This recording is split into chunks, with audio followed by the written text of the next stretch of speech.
Hi everyone. We just got back to where we're staying, the digs.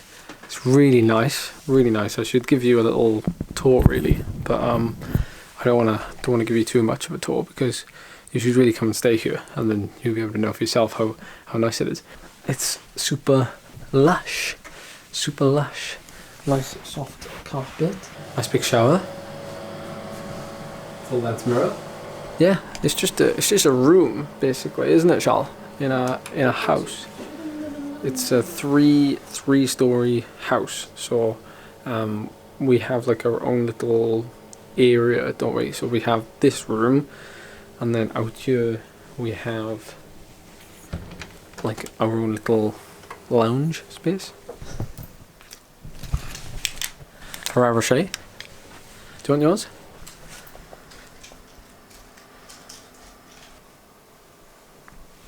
So just out the window back there, you could see basically Richmond, and there's a great castle there. There's like lots of stone buildings, a lot like Harrogate where we were last week. We're gonna go for a bigger ride tomorrow. I want to have a better look around. But for now, time trial tomorrow.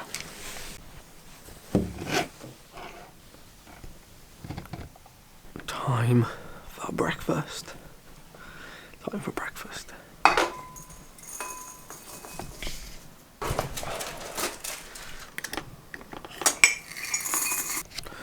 So for breakfast, we had a selection of cereals. I had granola and toast with some strawberry jam. Wham bam. I've saved a bit of my granola for lunch.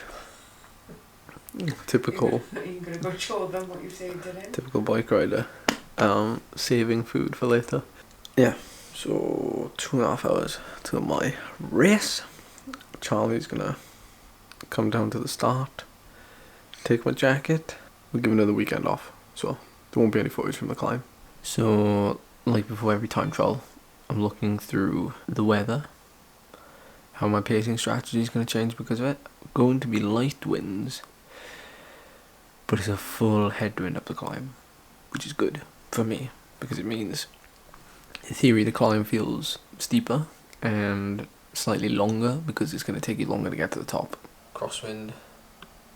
So it's got me, I've put in 380 watts for climbing, 345 watts for the flats, 300 watts for downhills, and it's estimating my finishing time around 54 minutes. So I can kind of have a guess then as to what power I can manage, average over that time, given my time to exhaustion and my FTP. So I can probably sustain about 350, possibly average or normalized 350 for 54 minutes.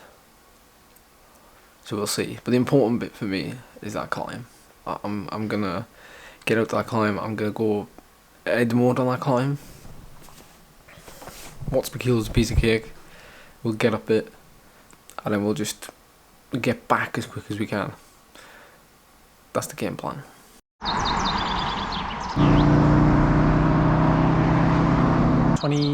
Was it 23, 24 miles? Mm-hmm. Oof. Seen the start list. There's quite a few road bikes actually. Quite a few people doing it on road bikes, which is good. It's the type of course you can use a road bike on.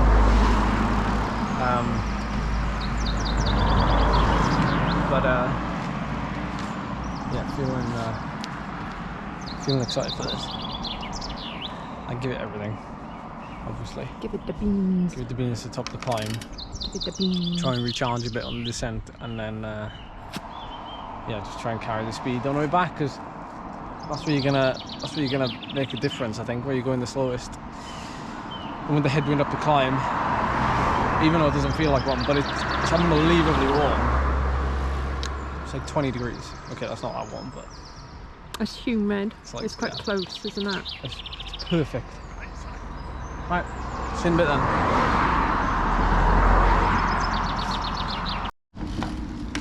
Where are you going? Yeah.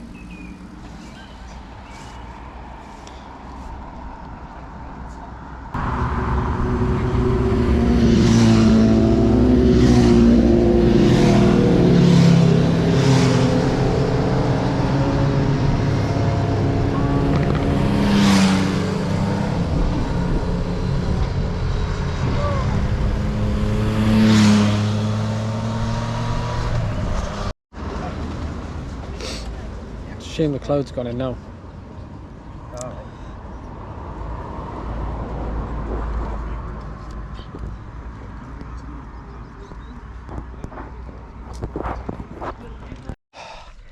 I wanted to find the most Yorkshire piece of road I could for this little recap and to end the video by just giving my thoughts. Look, there's the surprised house over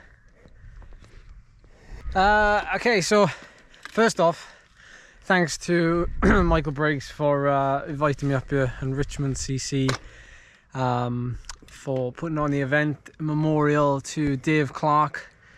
It's important, especially like these sort of events, like it's important to carry them on because you know, you don't get many people who come to do events like this because of the sheer nature of like how slow the course is, I guess, with a big hill on it. But it is a famous hill, and to be honest, I would travel across the country again to do this event next weekend. Like it was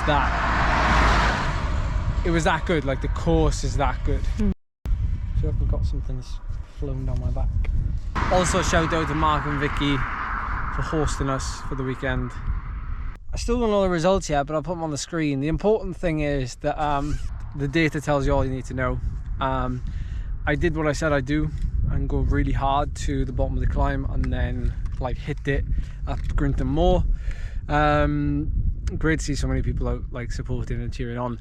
I need to put it into perspective though, because I know I shouldn't be so hard on myself, and like I speak for a lot of us now, I think, because I coach people who will watch this video, and you know, when they have to race or when they have to feel like they have to perform, it can sometimes be a disappointment if they don't, and sometimes you've got to give yourself a bit of slack, and today was one of those days for me. Now granted, I feel like pressure's on, or I feel like when you watch, you know, I'm performing in front of 11,000 people in my head, because 11,000 people subscribe to the YouTube channel, and then there's also Strava, there's all these other places. But you do, like, even though you've got nothing to prove to anybody apart from yourself, there's always that little bit of pressure. But it's important to like give yourself that break, and you're never gonna be able to perform at your very, very best every single day. You'll be able to give your best, but you won't be able to perform at that level every single day, and it could be for a variety of reasons. And today, you know, regardless of the result, I gave it everything off the back of having COVID jab 2 days ago, 8-hour drive to get here yesterday. This is the third time I've ridden this bike. It's a different saddle. What else is there?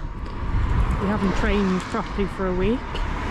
In all fairness, although I haven't trained properly in over a week, all of that I've done has led to now an increase in form. So I've got a lot of freshness, which means I've got a lot of form and fitness. So this is actually ideal. Like, I should be going well today, but when you factor in all the other things, you can very easily see or take things away from this that, you know, could lead to a decrease in performance or an increase in rate of perceived exertion, either one.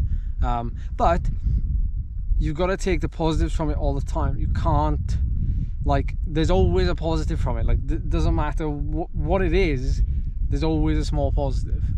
It could be that you actually slept well the night before a race, and you don't usually sleep well the night before a race. So it doesn't have to necessarily be a performance positive, if that makes sense.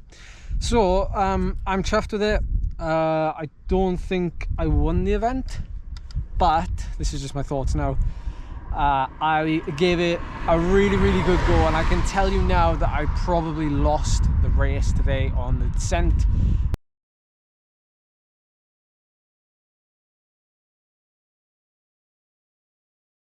Which is what you'd expect. I actually set the 4th fastest time on Strava, at least, up Grinton Moor, and to do that in the middle of the time trial, I'm super happy with. It shows I'm going well, and anywhere inside the top 10 I'd be very happy, all things considered. So yeah. You're right. What are you doing? Yeah. That was our host. That was Mark. That was Mark getting his miles in. Fair play. Anything you want to say? It's really nice around here. I recommend. It is very nice around here. Yeah, I do highly recommend it. It's Look at the God's own country, innit? That's what they say. aye. Most 90% of the drivers around here have been pretty sensible, haven't they? They have been sensible, to be fair, and it's a bank holiday, so credit where credit's due. Yeah. Anyway, thank you for watching. Another one in the bank. We're enjoying these races. More to come, so stay tuned. Thanks for watching.